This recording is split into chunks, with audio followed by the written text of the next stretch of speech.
Welcome back to Between Two Bs, the official podcast of the B to SMB Institute and our 5,000 plus business to small business professionals.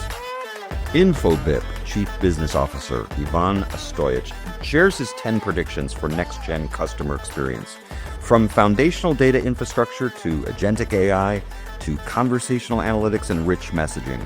Based on his recent Forbes Business Council column and experience running a global leader in omnichannel engagement, Ivan explores how business customer interactions are about to be completely reshaped. Join us for this episode of the Between Two Bs podcast.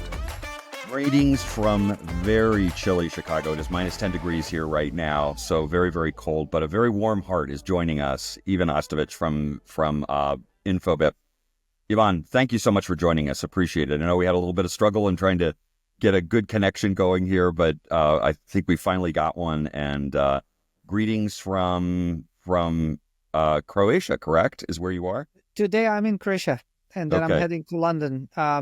Greetings and thank you for having me. It's great to be honored to be your guest. Yeah, it's been, I was inspired to have you as a guest just a few weeks ago because you had written this wonderful column for Forbes Business Council that I saw that had to do with something that's very near and dear to my heart, and that's customer experience. I'm a big believer that CX is the rise and fall of technology in any form. If the customer experience, the consumer experience is not good, then the technology really, no matter how, quote, good it is from an engineering perspective, fails. You have the very similar perspective, and you had written a column that was really your 10 predictions for customer experience as we moved into 2025. Give us a little background of what inspired you to write that and the perspective of your years at InfoBip. Yeah, so the big inspiration for me is that we're still undergoing big change that happened with rise of generative AI. And now we're moving more to agentic AI, and we think too much still technology out. And I think we need to think customer back, because still the level of automation and the level of what we will be able to do is impressive. Mm-hmm. But at the end, we're still solving consumer problem, people problem, business problems. So we need to think back from the problem and build that great customer experience. So I thought, okay, it would be very nice to write something. How do we go from the top of the iceberg, or the tip of the iceberg, which is the customer experience, and go back all the way down to deep infrastructure? How can you align that in order to drive best possible customer experience? So my trends were meant to touch all the layers of the stack, and to talk about how to orchestrate them in order to deliver best possible customer experience. And you very consciously wrote your 10 predictions kind of in the order of the stack, from the bottom all the way up to the top. So let's just kind of dive in, because I want to make sure we have plenty of time to talk about each one.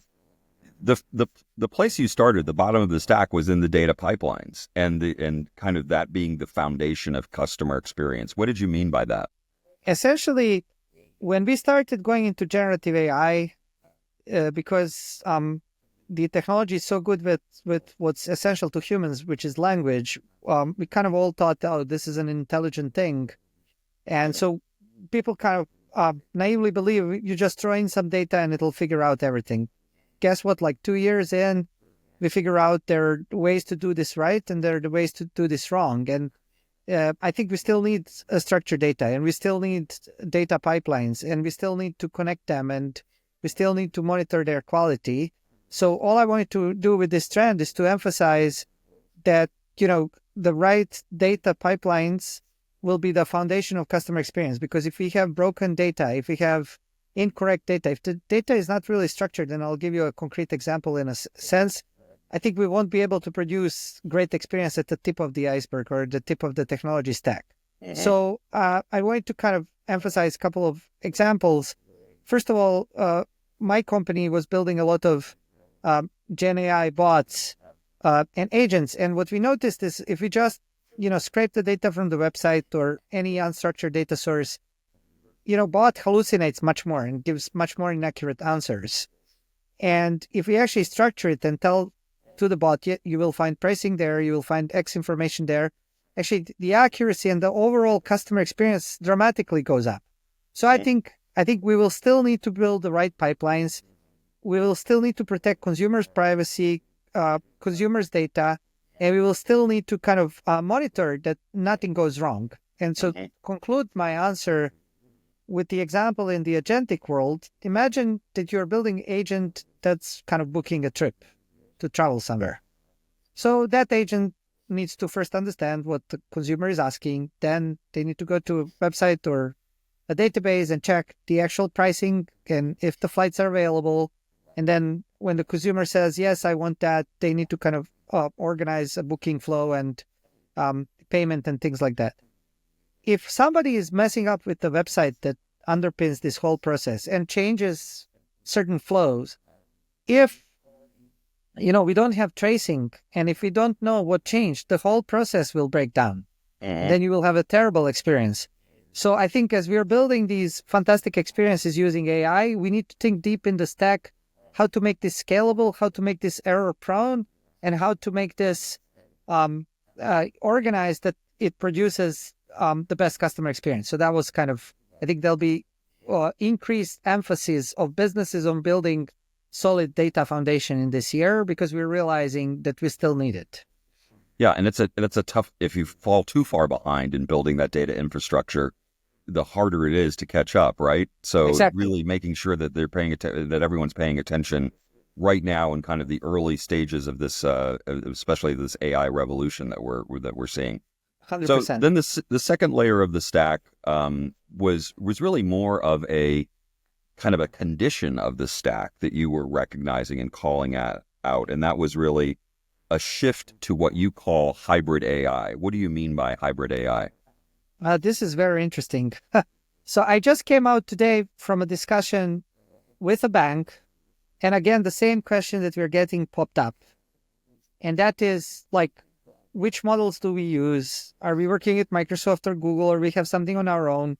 How they can contain and protect their own data so it doesn't leak, and all of these things together. And so what's emerging from multiple of these conversations where I am and implementation is that people are also asking a certain number of models or agents to be on-prem, on their data that cannot leak anywhere. And then for some more kind of general stuff, they're happy to use hyperscalers or other vendors or cloud.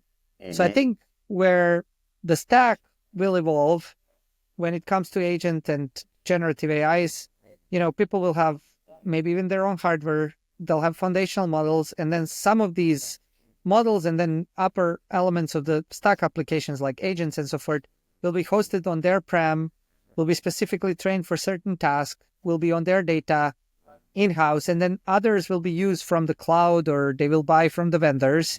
And that whole thing needs to be orchestrated. So what I mean by kind of evolution of hybrid Gen AI is exactly that we'll have a complex kind of corporate infrastructure where certain things will be on-prem or proprietary or privately trained models. Even for some larger companies, there might be their own LLMs, because we saw with DeepSeek, you can now build it relatively cheap. And they will try to differentiate with that, or to reduce the price, or to protect the data, or whatever it is. So that'll be kind of contained there. And then they will use other infrastructure from hyperscaler, Google, Microsoft, with fit for purpose built models and agents, because every of these models has some advantages and disadvantages, and that whole infrastructure will need to be orchestrated. So that was what I was kind of referring with that trend. And we are slowly evolving with that trend, and people should experiment using different models to solve same problem, see what's the output, what gives them better ROI, and then, thinking even of some more custom built either agents or models that will be proprietary for them in order to build competitive advantage. That's fascinating. So you don't see there being necessarily a single clear winner. It's really more of the combination of winners that really will be in some ways bespoke to the individual company and their uses and their applications and what they're trying to use AI for. Exactly. Maybe, there will be some foundational model providers that will be much more frequently used than others versus others. but I don't think it's kind of winner takes it all market. I think we will evolve into much more nuanced feature. And of course, some will have higher market shares, other will have lower. But we're also seeing like very good open source, LLMs, like even DeepSeek. I mean, when you put it on your own prem, that work quite okay. So, that's what I'm like predicting, that exactly as you said, there won't be winner takes it all, but a bit more nuanced future with, of course, some leaders that will take more of a market share. But yeah, I think that kind of layer is almost getting increasingly commoditized to some extent, which is good for the businesses because they can experiment more and build something that gives them competitive advantage. So as we move up the stack, with that backdrop of the use of hybrid AI, you talk about this notion of an agentic infrastructure and the emergence of really an agentic infrastructure as a common denominator across different platforms. What do you mean by that exactly? Yeah, so this is actually quite a good answer. I touched it to some extent when I spoke about data pipeline later, but I think people will need to build an agent stack, enterprise stack of their own. And that stack is quite, let's say, complex. So, I mean, there is one problem or one disease that exists in many companies, and that disease is called pilotitis.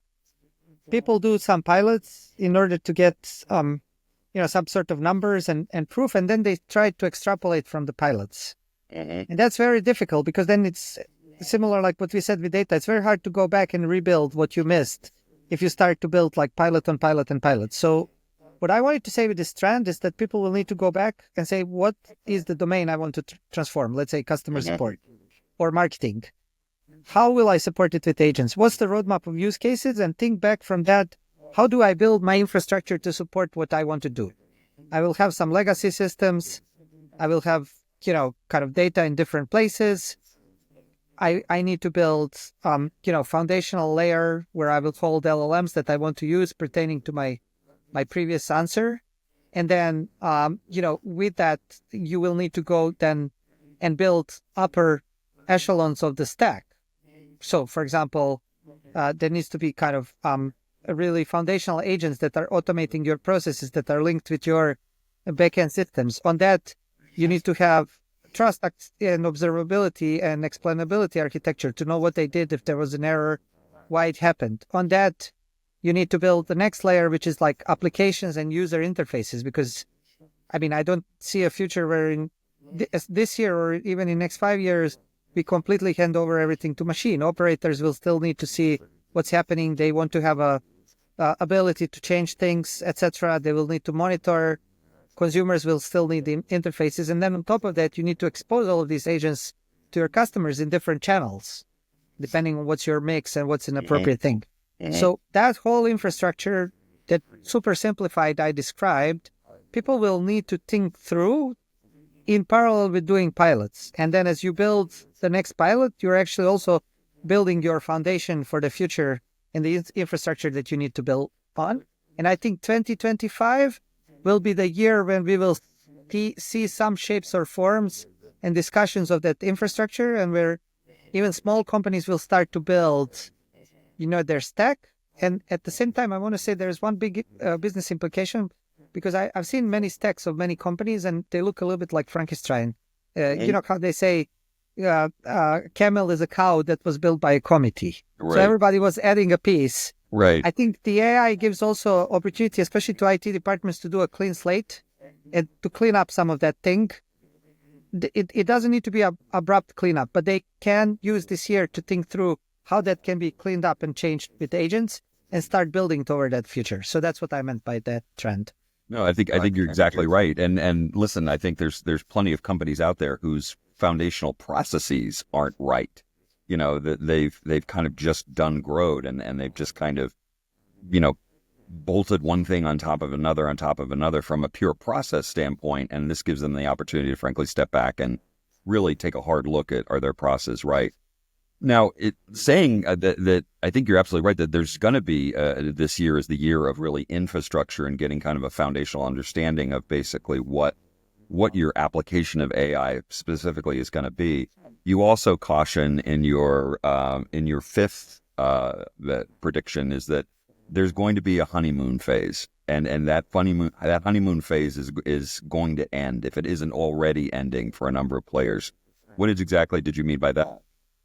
Yeah, well, the first stage of the generative AI was just everybody had a KPI to do something with generative AI and try something. And there was like, a lot of numbers thrown out, a lot of capabilities, a lot of experiments. People had budgets. I mean, we also see from the data, like consulting firms like Accenture, that they booked billions of revenues and so forth. I think as this investment is becoming mature, this year in particular, executives will want to go and review these programs and see, are they really translating in increased business productivity?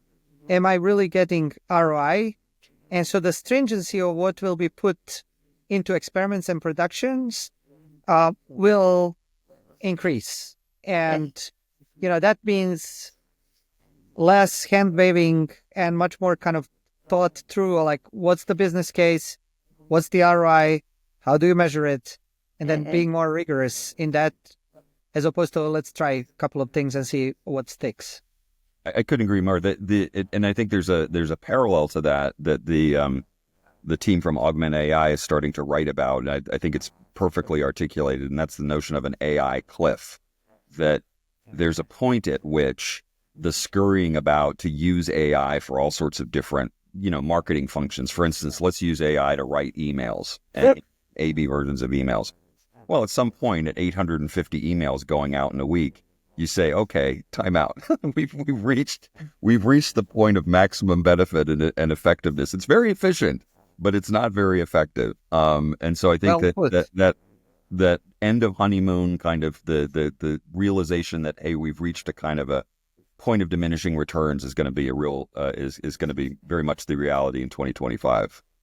100%. And imagine there are now these kind of outbound sales bots or SDRs and stuff.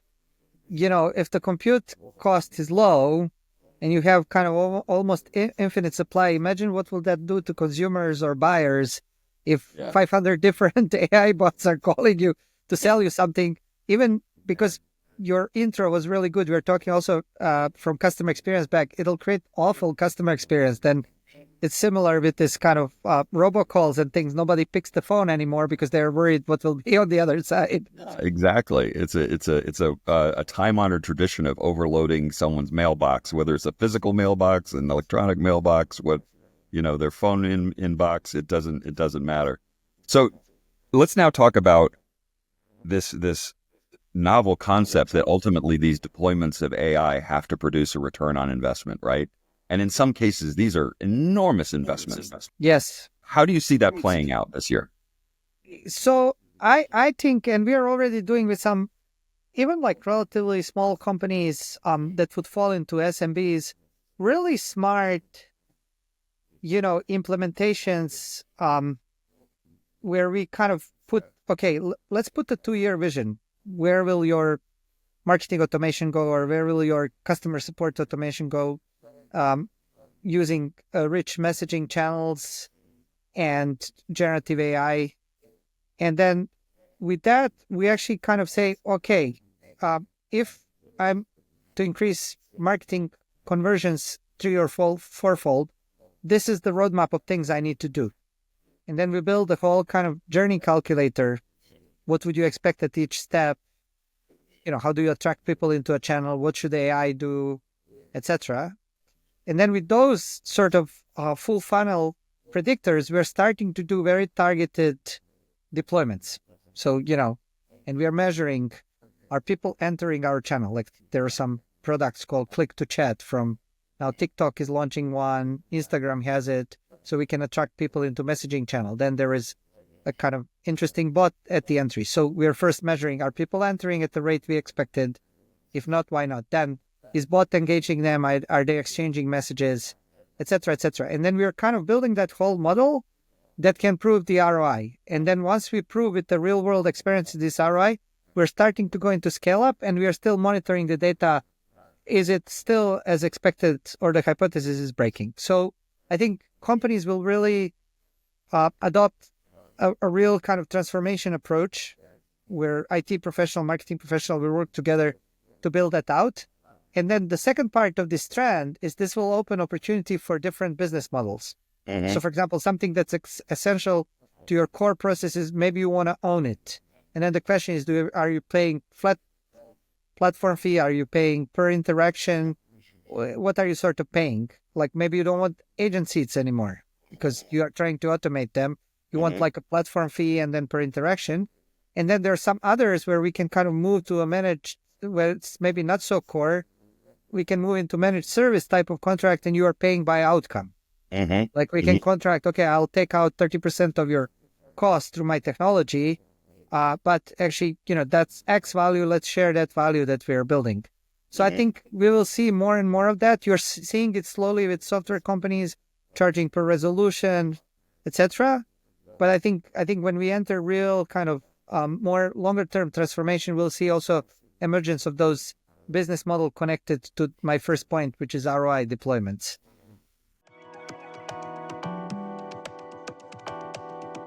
If you sell at scale to small business, you need to be here. The 7th Annual B2SMB Institute Leaders Forum, May 14th and 15th in Sonoma, gathers business to small business executives from dozens of major brands to talk shop. The winning, keeping, and growing of SMB customers. Our 2025 B2SMB Institute Leaders Forum extends the central theme of our 2024 events, selling successfully in a small business marketplace that's seen extraordinary growth and change in the last 2 years. Combining keynotes from B2SMB sales superstars with frequent small-sided breakouts, the 2025 Leaders Forum presents research-based insights, best practice playbooks, and a steady dialogue of shared wisdom on winning, keeping, and growing SMB customers.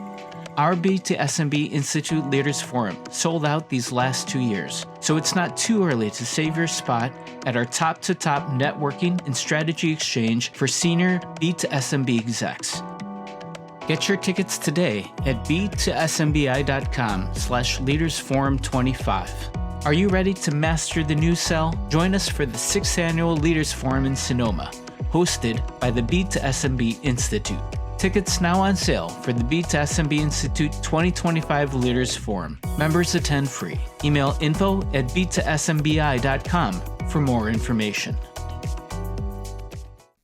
So now let's go into an area which this was in the stack. It's number 8, and this is the one that I thought was the most, frankly, imaginative or just dream big, and that's the emergence of multimedia bots and then content clouds. Those two things together, you see doing what? Okay, this is a great question. I love this topic. So, and by the way, this is coming really from us working with partners to develop something like this. So the thing is, so far, most of the bots, frankly, are kind of chatbots where you're, asking a question and answering. They're voice bots, but they're fundamentally based on chatbots. There's like text to speech, speech to text, and they answer. However, I think where real transformation comes is, let's take an example of marketing.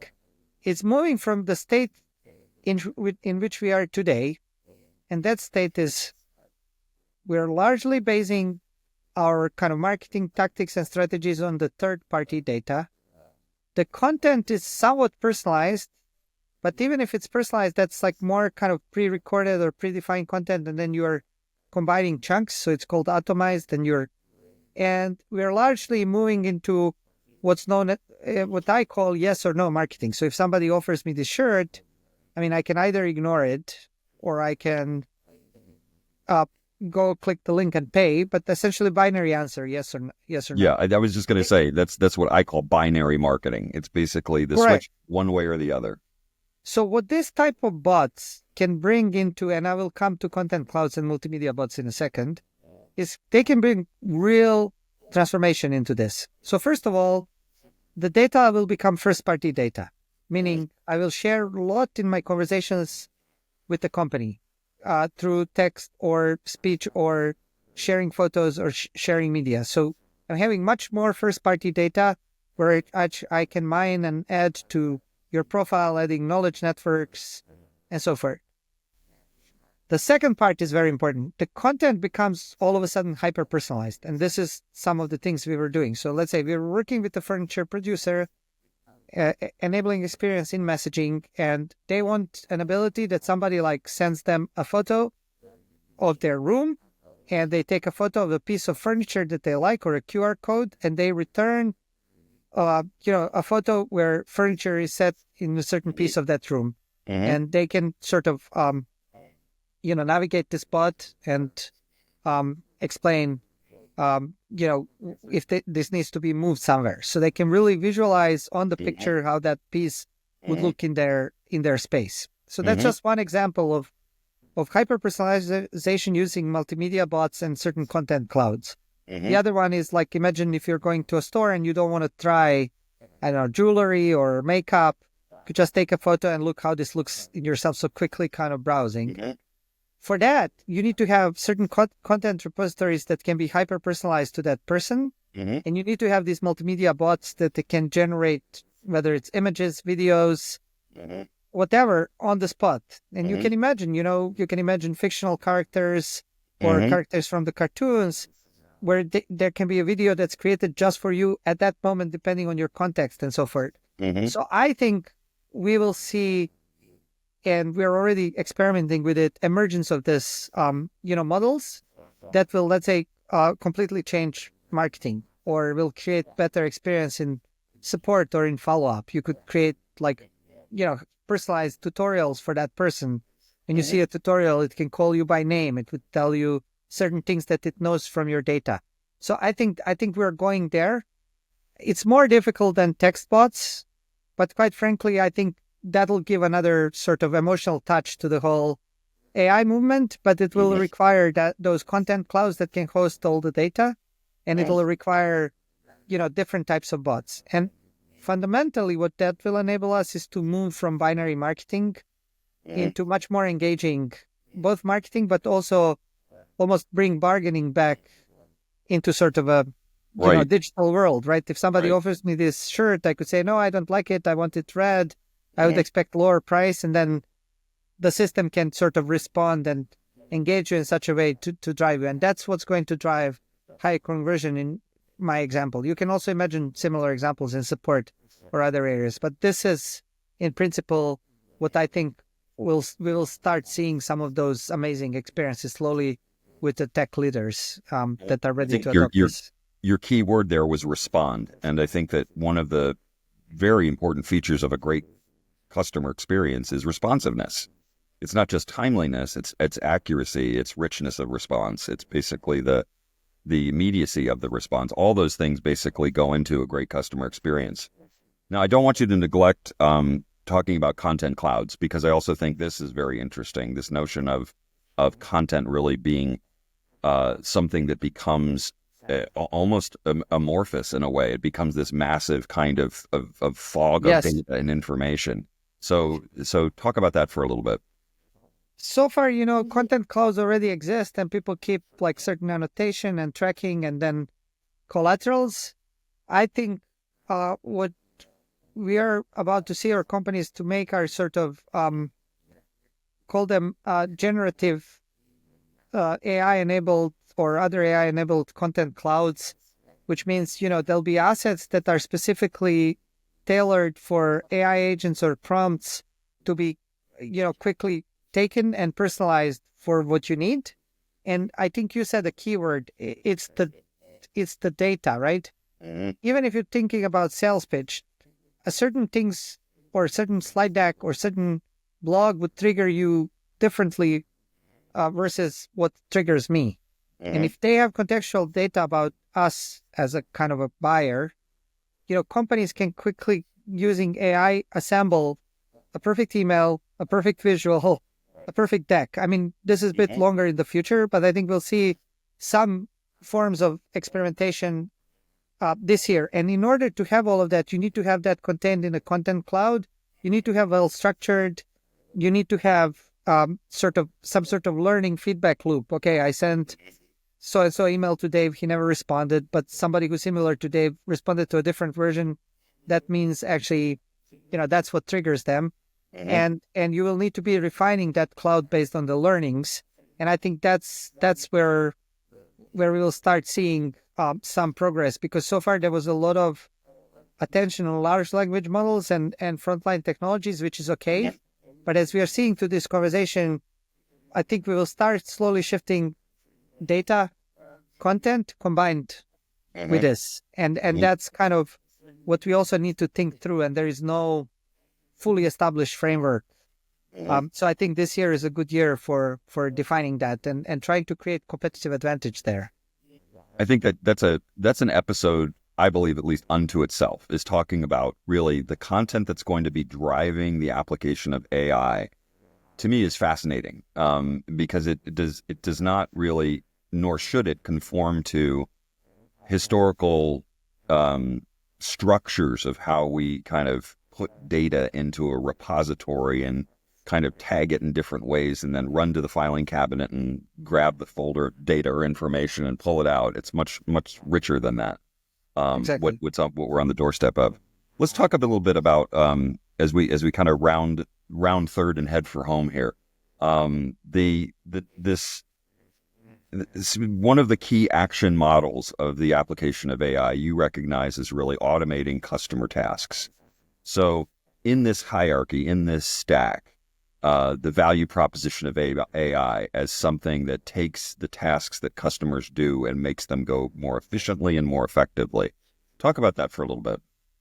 Okay, so this prediction comes from some projects that we did last year, and this was very interesting. So it was done for a couple of contact centers. We were using rich messaging channels and generative AI to automate certain customer. Generative AI and other technologies to automate certain aspects of customer support. And here comes an interesting thing. When you expose generative AI in an easy to use channel, actually at first you have a little bit cost going up, because all of a sudden the demand for a consumer is easy because it's easier to reach you. So let's say that's roughly in a range. Your volume on a chat contact center increases 20%. So you're at 20%. But then actually 50% of that you can automate through use of different technologies, generative AI. So net you have, if you do this really well, have around, call it 30% less demand or 30% savings. If you go into analytics to see what are you actually automating at this time point, it's really those transactional tasks where you actually normally you wouldn't need human. So either people call for stupid things and ask questions they can find elsewhere, or it's like booking appointments and these things. So the reason why I included this is that I think the first breakthrough of agents and the lowest hanging fruit is exactly this. Let's kind of map some things that are repeatable, where people call and use human time where they don't need, and let's automate them. And I think that will be the fastest kind of breakthrough where we will see things working, and we are already seeing, but I think will be next level, because at the moment what kind of even more advanced generative AI deployments can do is sort of answer certain question, give you some sort of predefined booking flow. I think what will be the next thing is like, okay, I'm calling a car insurance and I want to add my wife to a policy. I think that whole process can be sort of automated, and that's what you are going to see. So these systems more embedded in the backend systems, and then being able to automate some of the kind of very simple, straightforward, but more transactional tasks, which will free up your agents, human agents, to be humans, more empathetic, things that need complex problem solving and stuff like that. And actually, interesting, I'm kind of shifting gears, but just to say, when we did NPS score, we measured NPS score of consumers, but we also measured NPS score of employees, and NPS score of employees went up as well. They were more happy with their job because they didn't need to be, human answering machines, but they can actually do some, things that are more challenging or satisfactory. So anyway, long story short, coming back, I think that's where we'll see the breakthrough. It makes all the sense in the world, right? I mean, I think that notwithstanding we're all in love and can imagine the greatness of any form of AI as it relates to the processes that businesses undertake, taking the really simple ones is really, frankly, that's the most powerful, to say the least. So, last couple of points here. You predict that conversational analytics will emerge as a very important feature of kind of AI in 2025. Talk about that. Yeah, so it's very interesting. Companies are sitting on tons of data from all the recordings of the call centers, from all the interactions, from all the chats, from all the emails. They know so much about consumers.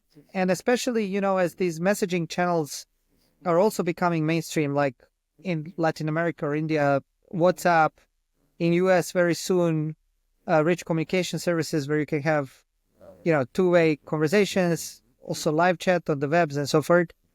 This data today is very superficially analyzed, and it's sitting somewhere on the sideways.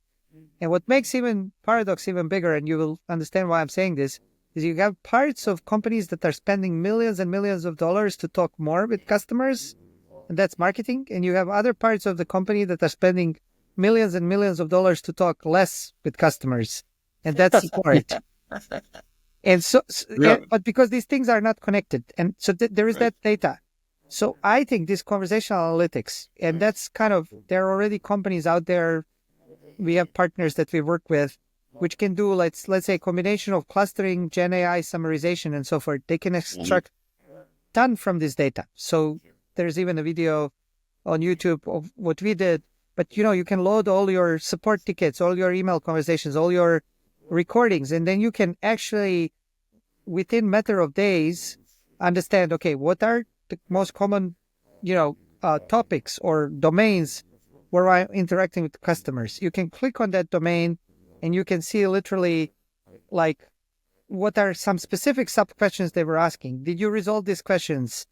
Was there actually an intent in these questions? Maybe they called for support, but there was intent to buy another product. Did we do missed opportunity? You can actually also, from these conversations, immediately start summarizing what are emerging conclusions and feeding back recommendations. For example, one of my friends in the bank, he built it in-house himself, but he's actually scraping all the comments on their app, on various app stores, and he's literally kind of pulling out what are the recommendations for improvement and sending to product department like, hey, here are some ideas what you should improve based on this. So that conversational analytics becomes such a powerful tool to do two things. First of all, extract the value on tons of this data that we're sitting and doing nothing with with relatively low intensity human labor, right? Because you're with the right tool, you're letting machine, you're doing a bit of clustering, making this perfect. And the second thing is solve my problem that you were laughing on $1 million spent to talk more and less, because all of a sudden you have then underlying substrate that you can mine and you can understand, this consumer, maybe there is an opportunity, he was not happy with his booking of travel, but maybe there is an opportunity to engage him or her and offer something as an alternative. Right. And things like that. So that'll kind of create that continuum of conversations with customers. So I'm quite excited by that. And I think we will see much more powerful systems or deployments or, early adopters or leaders, extracting value of this and putting that in actions, first in small steps and then in big steps. And that leads to the final point, your final prediction for 2025, and that is that the customer conversation is going to be elevated, and that there's really going to be a new rich messaging capability that's going to span the entirety of the enterprise to really, frankly, take full advantage of what you're describing AI is evolving to do. Okay, so this one is a little bit US-centric, I will admit, and I will tell you why. But if US doesn't join the party, then the party is not complete. So we had a bit of sort of, trend in China many years ago with WeChat, where essentially a lot of things that were happening over app or elsewhere moved to a messaging channel. And then you had a little bit of a wave that was undergoing for last year and a half in the rest of the world, in the WhatsApp heavy markets or Viber heavy markets, where actually some of the customer journeys were moving into these rich messaging channels, and these channels were expanding its functionalities to become super apps. So WhatsApp has something called WhatsApp Flows, where you have like menu and things very dynamic, where you can build app-like experiences.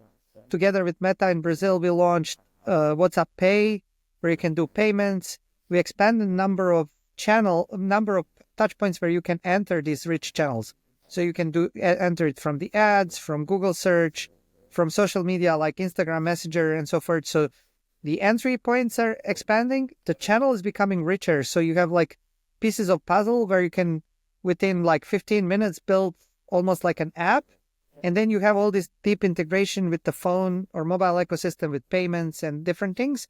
Plus you can hook in generative AI through an API. So you literally have both very powerful technology like agents and Gen AI, and you have channel of adoptions that's on everybody's phone where you can build extremely rich experiences. So like many of your customer journeys are moving there, whether it's support or marketing, etc. Now, coming back to the beginning of my answer, US was largely outside of that trend because WhatsApp is not very kind of interesting. You use it to talk with friends abroad, but you're not really using it. And then you were just dependent on SMS. Now, what happens is, end of last year, we as InfoBip and some carriers launched first brands live on RCS, which is Rich Communication Services, and Apple decided to support RCS on their phone. RCS is like next generation SMS that has all the amazing features. I will not now go into in this podcast explaining. You can also see it on our website, but it's really kind of rich. This first quarter of the year, where T-Mobile is launching brands, Verizon still in a kind of beta mode, experimenting and so forth. AT&T is expected to come live. What can happen towards second half of this year, especially in North America, is that we have 100% of population natively without needing to install anything on rich messaging channels. And when businesses realize what value do these channels bring, which really huge, we did in these first brands we launched, we saw crazy conversions in marketing or support, you will start seeing more and more journeys moving there. And then you will have a real kind of conversational experiences where you won't need to go to an app and search something, but you enter your messaging and you just type, hey, I want to buy so-and-so, and you get immediately like products and you can click and buy them. So that's what I meant by these trends. I think we'll start seeing more and more of this kind of experiences. It won't be exactly as I described from the get-go, but you will start seeing like getting something in a rich channel and you can book the appointment and so forth. And then you will sort of, go further with this. So I think this year will be a significant breakthrough in the United States, in my view. All 10, terrific. The stack is just amazing. I always am thinking about ways in which we can even visualize this better, so that people really do understand how integrated the stack is that you're describing with your predictions. I'll ask you one last question that came to mind actually as you were speaking. Where does the talent come from to do basically this bridge building, this integration piece of all of what you just described? Because there's clearly a lot of connecting of different capabilities and resources inside of an organization to really make some of the things that you're predicting come to life. Where does the talent come to do that? Yeah, I will take one step back and come back. So, we spoke about agentic infrastructure, and that's a very complex thing. And I will just describe simply because, you need to have foundational layer with the dynamic knowledge networks. We spoke about content cloud. You need to have cognitive layer where you will have various technologies, including generative AI, and then orchestration of agents. You need to have, agents built, and you need to have like sort of interfaces to external or internal apps and so forth. For that, just talking through this, I mean, you need diverse talents. You will need system architects. You will need people that, sort of understand how to connect all of this. You will need AI and data scientists. And then you will need like business translators who can kind of work with business owner and consumer to translate this into value. So you see how this comes. And I think, honestly, it's very important that companies, with their internal talent, start experimenting with this now, because I think getting external talent with the demand that will be created is either going to be extremely expensive or even unfeasible for some, in a way. So I think we'll need to do a lot of reskilling of people, because, when the technology is early at the adoption curve, with a little bit of reading and experimenting, everybody becomes, the world expert, because you're right. And then as the adoption moves, you're falling behind if you're not following and so forth. So I think it's still an opportunity to get some of the people internally that have propensity and train them to work with these technologies, because one good thing with generative AI, as you saw with Lovable or Cursor or others, is that they are also automating a lot of work from these people. So I think combination of a little bit of external talent, maybe some consulting or external vendor support, plus reskilling of internal teams and using these tools that are coming together to help them automate their work will be kind of a winning combo. I think you are asking a difficult question. I think we'll still have a talent and a supply gap, but I think I went immediately into kind of my recommendation how to fill it in a way. No, I think that's actually, but I think you'll need to skill your people. Yeah, and I think I agree with you. I mean, if a lot of this is, sophisticated process mapping to enable AI to really do the things we want it to do, you really do need to have the people who are currently doing those processes kind of engaged. And really, if they can be upskilled to be part of that evolution or that revolution, then all the better. Yes. So it's going to be, again, a great topic for a whole nother session on really where is the talent coming from that's really going to make all this happen. This has been absolutely fantastic. I can't tell you how much I appreciate it, and I know our audience will greatly appreciate it. I'm looking forward to you being on stage in Sonoma at our Leaders Forum event. Any final words of encouragement for those who are kind of here in the middle of February looking at 2025 and your 10 predictions? What's your rallying cry for everyone to stay the course? Well, I want to say one sentence. We are at a very unique time of technology history, and there are three things that are kind of colliding together. One is the changing in consumer preferences of how they want their experiences to be delivered through conversational means, and the other one is, as I said, these rich messaging channels that are all of a sudden adoption channel that it's in everybody's pocket, and generative AI or agentic AI. And all of these things are coming together now. So we better use that kind of moment of history to, tune our brain cells and experiment and create some real value for businesses and consequently for society, finally to see that productivity jump that we need. So I would kind of enter with that winning and positive mindset that we'll do something big together as a community and individually for our companies and ourselves, and really see that and ride on that wave. I think that's the way we will succeed. So that's my kind of... Here. That's great. Yeah. Ivan, thank you so much for doing this. I greatly appreciate it. Thank you for having me. Hey, thanks for joining us for this episode of Between Two Bs, the official podcast of the B2SMB Institute and our 5,000 plus business to small business professionals. Tune in every Wednesday for new episodes at the crossroads of the big B and the small B. Between Two Bs on your favorite streaming services.